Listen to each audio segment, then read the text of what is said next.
Overseas. You know, we've talked about the crisis in Ukraine and the conflict in the Middle East, and Yasmin Vasseghian got us up to speed on what the very latest is, but there's a war also being played out online. So she has sort of the social media angle to that. Yasmin, what's going on? Yeah, you know, we're seeing both sides have been, we're seeing both sides being used on social media to spread news and propaganda online. And basically what's happening is they're trying to shape public opinion. So hashtag Gaza under attack and hashtag Israel under fire are trending on Twitter. We've seen pictures coming out of Gaza like this one of a physician unable to carry on in the midst of the chaos, or this one from Israel justifying their actions, tweeting out photos of the weapons they're finding in Hamas tunnels. Now joining me now, Dr. William Yeomans, assistant professor at George Washington University specializing in media and public affairs. Now, Dr. Yeomans, how are both Israel and Hamas using social media to get their message out? Well, the Israeli government is very clearly trying to propagate, its official line, which is that it's acting out of self-defense and that Hamas is a threat to it. But Hamas, on the other hand, and I would actually say the larger Palestinian community, is trying to show that it's been under a lot of oppression for a very long time and that it is acting out of justice. Well, but how do we know? We're getting all of this stuff online. We're seeing it every day, every minute, in fact. But how do we know what to believe and how to filter out what's propaganda and what's actually going on? Well, it takes a great deal of care and attention, actually, to filter through all this different kinds of information. But there are a lot of credible sources. So I would just doubt any sort of governmental source. I would question that automatically because clearly there's an agenda there. But there are well-established journalists who are actually reporting from the ground and I think can be pretty trustworthy.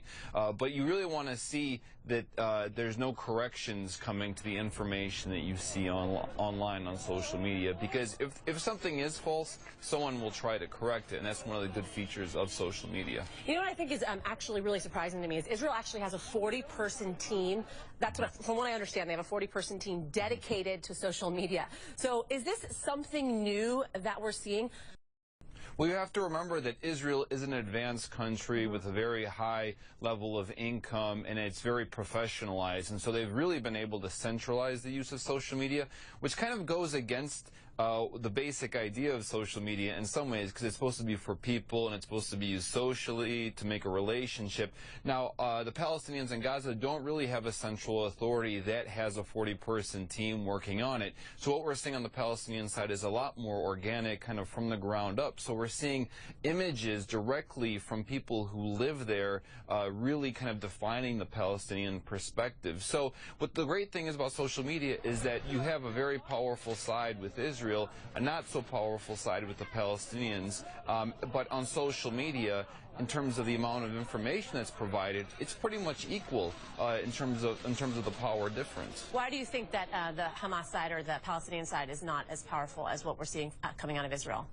Well, you have to remember that the Palestinians are largely a refugee population, 50% unemployment. Their airspace is controlled by Israel. Most of their borders are controlled by Israel. They can't even access the coastline without Israel's permission. They can't import things without Israel's permission. So in terms of traditional military and economic power, Israel has it all. The Palestinians have very little. But when it comes to the flow of images and the narratives and the arguments and the kind of conversations that are happening, social media doesn't matter as much on social media. So there's a great sort of leveling effect here that makes it so that those with less voice are actually given a voice on social media.